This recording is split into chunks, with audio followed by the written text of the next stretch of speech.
येत असणारे शिक्षक आपलं काम इमानदारीद्वारे करून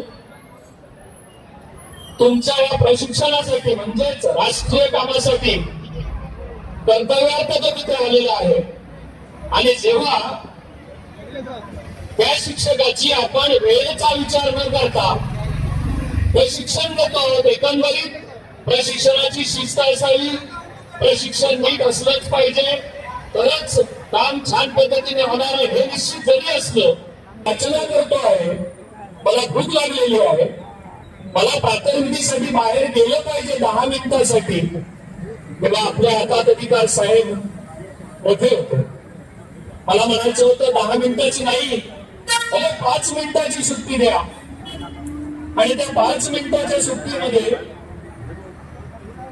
प्रातर्विधी असतील किंवा इतर ज्या गोष्टी आहेत त्या आवडत्या घेऊन कर्मचारी, कारण त्याला काम इमानदारीद्वारे करायचं आहे, माझं राष्ट्रीय काम आहे। तुम्ही प्रशिक्षण देणारी मंडळी, तुम्ही जाणकार मंडळी, पदस्थ मंडळी जी आहात, तुमचे आदेश मानला पाहिजे ह्या दृष्टीने तो येणार आहे तिथे आणि आपलं काम पूर्ण करण्याच्या दृष्टीने तुमचं प्रशिक्षण सुद्धा इमानदारीद्वारे पूर्ण करा। त्याची शाश्वती तुम्ही घेऊन 5 ते 10 मिनिटाची जर सुट्टी दिली असती तर मला वाटतं आजचा हा जो शोध जो म्हणतो जिल्ह्यातून आजच्या दिवशी तमाम शिक्षक बंधू भगिनी इथे येत आहेत, अनेक कर्मचारी येत आहेत इथे, सगळे सहभागाचे, कारण 26 कर्मचारी संघटना इथे सहभागी झालेले आहेत आणि त्यांचे कर्मचारी इथे आलेले आहेत सर्वच। आपल्याला निश्चितपणाने ही संधी होती। आता ही आमच्या ज्येष्ठ जे मार्गदर्शक मंडळी होती, आमच्या सहकारी संघटनांचे होते, त्यांनी आपल्याला आवाहन केलं की या गुरूंच्या समोर तुम्हालाही आम्ही गुरुस्थानी मांडलेलं असतं प्रशिक्षण घेतो तेव्हा, आजही तुम्हाला गुरुस्थानी मांडलेलं आहे, परंतु आपण इथे येण्याचं आमच्या ह्या मोडमध्ये यावं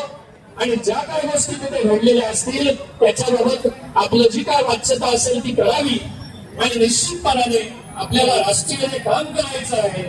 ते उद्देशाने काम करायचं आहे, याच दृष्टीने आपण इथे यायचं होतं आणि मला वाटतं निश्चितपणाने आपण इथे याल अशी आम्ही 5 वाजेपर्यंतची अपेक्षा सर्वजण करतो आहोत। आपल्या आपण प्रतीक्षित आहोत, तेव्हा असो तमाम सर्व शिक्षक बंधू भगिनींना, सर्व कर्मचाऱ्यांना मनस्वी धन्यवाद देतो आणि हा जो लढा आहे तो मला वाटतं आपल्याला योग्य पद्धतीचा न्याय मिळेपर्यंत समन्वय समिती जी आहे ती योग्य तो निर्णय घेईल आणि या समितीच्या निर्णयाला आपण सर्वजण तमाम सिंधुदुर्गवासीय बंदीला आणणार आहोत, कारण ही सिंधुदुर्गची संस्कृती आहे। या सिंधुदुर्गच्या संस्कृतीत जे गलिच्छ शब्द आहेत, असंविधानिक शब्द आहेत, त्यांना मला वाटतं इथे खरा नाही।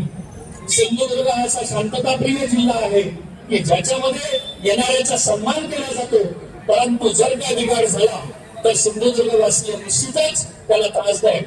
ठरतात आणि मला वाटतं आपण या दृष्टीनं निश्चितपणाने आम्हाला समोर याल, आमच्याशी बोलते